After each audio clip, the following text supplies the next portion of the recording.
Doctor साहब थोड़ा सा हमें क्लैरिफाई भी करते हैं। एक जानिब हम देख रहे हैं कि हुकूमत बड़ी से बड़ी कामयाबियां समेट रही है, उसको सेलिब्रेट भी कर रही है। इकोनॉमिक इंडिकेटर्स के हवाले दे के कहा जाता है कि अब हमारी मईशी सिमत जो है वो दुरुस्त हो चुकी हुई है, लेकिन इसके बावजूद आम आदमी जो है वो नहीं समझ पा रहा, क्योंकि वो इफेक्ट अभी तक उस तक पहुंच नहीं पाया। आखिर उसे कितना इंतजार करना पड़ेगा सर? बिस्मिल्लाहिर्रहमानिर्रहीम। देखिए, आपने जो इंट्रोडक्शन सामने रखा है उसी को लेकर आगे चलते हैं। So what is the economic behaviour of in Pakistan right now?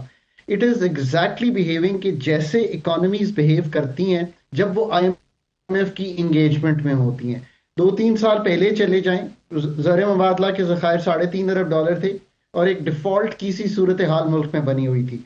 IMF की एग्रीमेंट होता है, आज $14.5 अरब के ज़खायर हैं। अफरात ज़र कीमतों के बढ़ने की शरह 29% थी 23 में, 2024 में ये तकरीबन 24% थी। पिछले साल 5.5-6% पे आ गई, इस वक्त तकरीबन 6% के इर्द गिर्द चल रही है। सो कीमतों के बढ़ने की शरह में नुमाया कमी आ गई है, कीमतें बढ़ रही हैं, सो आम आदमी पे इफेक्ट है।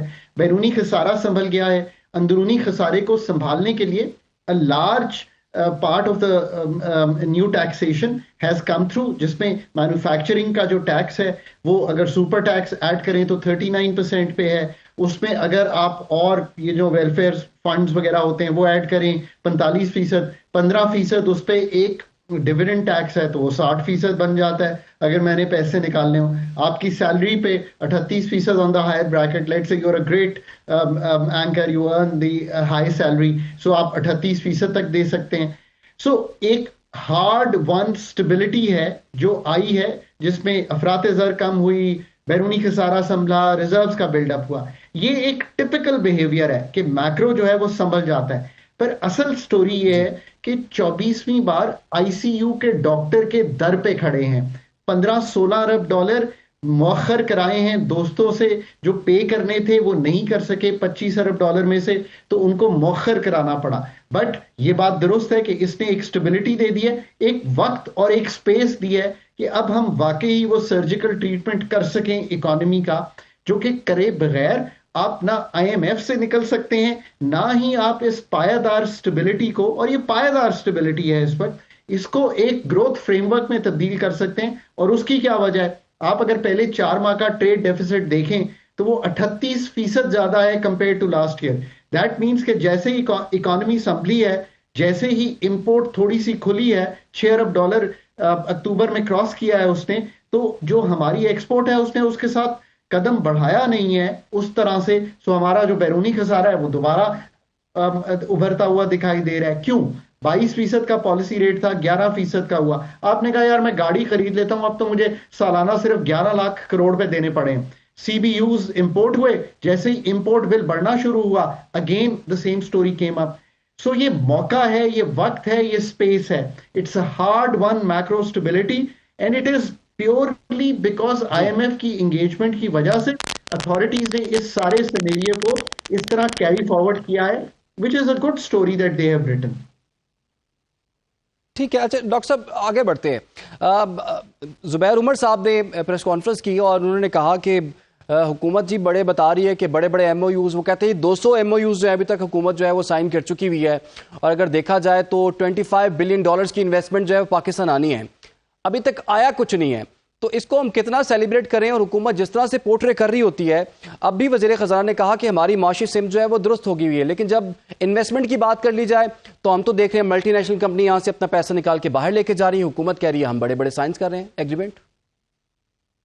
So that's the very important next point to discuss कि अगर एक मैक्रो स्टेबिलिटी है जो एक प्रीकर्सर है कि आप अपना वक्त और स्पेस उस तरह इस्तेमाल करें, आपका इन्वेस्टमेंट टू GDP रेशियो जो है वो 13-13.5% चल रहा है, जो कि लोएस्ट है। साउथ एशिया में भी कम है, ईस्ट एशिया से कंपेयर करें तो 30-35% अपनी इकोनॉमी के हुजम का वो री इन्वेस्ट करते थे, तभी इकोनॉमिक ग्रोथ आती है। This is the most important measure. अगर आप सारे लॉन्ग टर्म मेजर्स को छोड़ भी दें तो investment to GDP is the most important measure. अब इसमें 3-4 किस्म की है। पब्लिक सेक्टर इन्वेस्टमेंट भी कम हुई है पाकिस्तान में as a percentage of GDP। So public sector का जो प्रोग्राम है, बिकॉज हम एक खसारों में रहते हैं, वो नहीं है।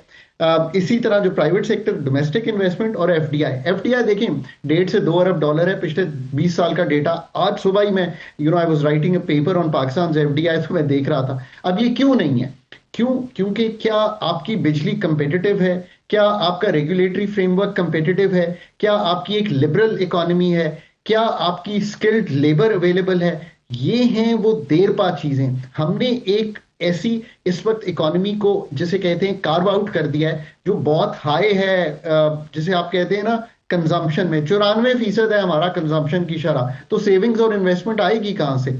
इसी तरह जो हमारी इन्वेस्टमेंट है, बहुत अच्छी बात है कि लोग प्लॉट खरीदते हैं, जमीन खरीदते हैं, बट वो नॉन प्रोडक्टिव सेक्टर है। जो हमारी फॉरेन इन्वेस्टमेंट भी आई ना, he is the most important part. It is not only कि मुझे बाहर से पैसे चाहिए। देखिए, बाहर से वो पैसे चाहिए जो एक्सपोर्ट क्रिएट करें। अगर वो पाकिस्तान में ही आकर बाहर से चीजें लाकर पाकिस्तान की इकोनॉमी में बेचेंगे और फिर वो डिविडेंड की सूरत में वापस ले जाएंगे, तो वो तो एक अनसर्टिनिटी क्रिएट कर देंगे कि मुझे डॉलर वापस भेजना है। हमें वो एफडीआई चाहिए जो कि माइंस एंड मिनरल्स में लाने की कोशिश की जा रही है। बड़ी अच्छी बात है कि वो एक्सपोर्टेबल चीज क्रिएट करे। हमें उन सेक्टर्स में आना है कि वहां पे नो हाउ का ट्रांसफर हो, ताकि पाकिस्तान की लेबर पाकिस्तान में रहकर कार्व आउट कर सके वो प्रोडक्ट्स जो बाहर बेचे जा सके। और तीसरी बात जो सबसे इंपॉर्टेंट है कि ग्लोबल वैल्यू चेन का पार्ट बनना है। देखें, ये हैं difficult things to do. Pakistan को स्टेबिलिटी देना एक रिलेटिवली शॉर्ट टर्म में एक डूएबल चीज है। जैसे ही आप अपनी इकोनॉमी को स्लो करते हैं, जीडीपी ग्रोथ रेट 3% पे ले आते हैं, 2.5% पे ले आते हैं, तो आपकी इकोनॉमी स्लो हो जाती है, डिमांड टूट जाती है, तो ये स्टेबिलिटी आ जाती है। बट प्राइवेटाइजेशन करना, एनर्जी एफिशिएंसी लाना, प्रोडक्टिव कैपेसिटी, जिसका मतलब है पैदावारी सलाहियत बढ़ाना, ये एक डिफरेंट बॉल गेम है। इस तरफ जो तवज्जो है, अदराक जरूर है, पर can we do this surgery? I am not sure कि इतनी डेप्थ में जाकर ये सर्जरी 3 से 5 साल में की जा सके। असल प्रॉस्पेरिटी क्या है? What are the people asking for? नौकरी मिलनी चाहिए। 20-25 लाख हमारा बच्चा और बच्चियां निकलते हैं स्कूल कॉलेजों से हर साल, नौकरी मिलनी चाहिए। उसके लिए तो 5-7% मिनिमम ग्रोथ रेट होना है। हम इस साल 3% ग्रो करेंगे। इसका मतलब यह है कि अनएम्प्लॉयमेंट को हम मीट नहीं कर सकते, बल्कि अनएम्प्लॉयमेंट में इजाफा हो सकता है।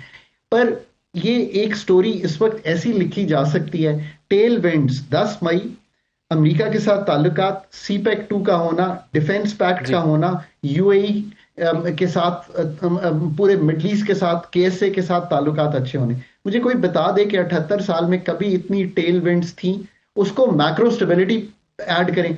अगर अब भी ये सर्जरीज नहीं करेंगे तो आई थिंक ऐसा नादिर मौका कि दुनिया भी आपके साथ खड़ी हो गई है, शायद दोबारा नहीं आएगा। आई रियली थिंक कि पाकिस्तान इज सही। So ripe for a deep structural change, and I really hope कि वी कैन डू इट।